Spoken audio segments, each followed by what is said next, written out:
Flags flew at half-mast across the country today as Canada marked the National Day of Mourning for workers who have died while on the job or suffered a work-related illness or tragedy.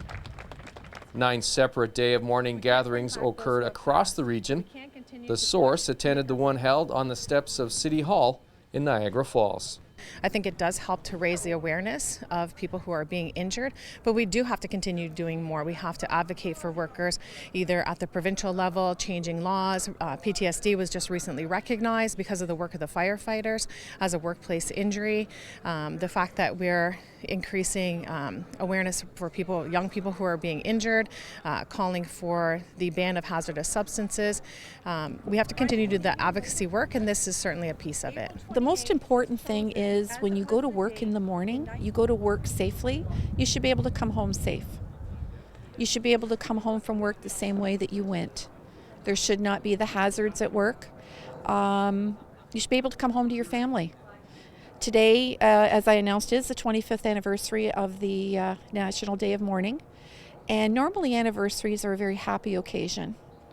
And we are celebrating it to mourn. And we shouldn't have to do that.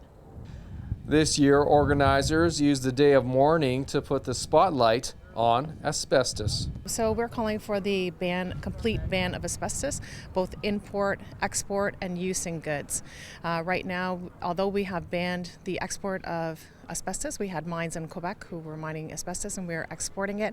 That is now finished, but I think people aren't aware that although there is a ban in place on export, we are now importing goods, especially brake pads and cement pipes that contain asbestos. And it's really ludicrous that we're doing that, knowing the risks that asbestos poses and the fact that we have alternatives here in Canada. There's a company in Guelph that produces brake pads that don't use asbestos, and the reason why we're not supporting Canadian jobs, supporting a product that's safer, I can't understand why we would do that. Bruce Allen has been attending these services since they began 25 years ago. I would say they've done a great deal in terms of elevating public awareness about the ongoing problems of lack of safety and lack of protection of workers in the workplace, and the fact that there's ongoing carnage in the form of continuing numbers of workers dying on the job or dying as a result of occupational disease. Some of today's speakers brought up penalties for the employers. What's your point of view on that? Well, penalties for the employers are absolutely necessary because without them, there would be carnage on a much greater scale than we already are dealing with. Are you satisfied with the turnout today here in Niagara Falls? Well, I'm pleased up to a point insofar as the numbers each year seem to be gradually increasing. But ideally, I'd like to see a much larger number of people here. But things are moving in the right direction as the overall attendance at these events has gradually been increasing.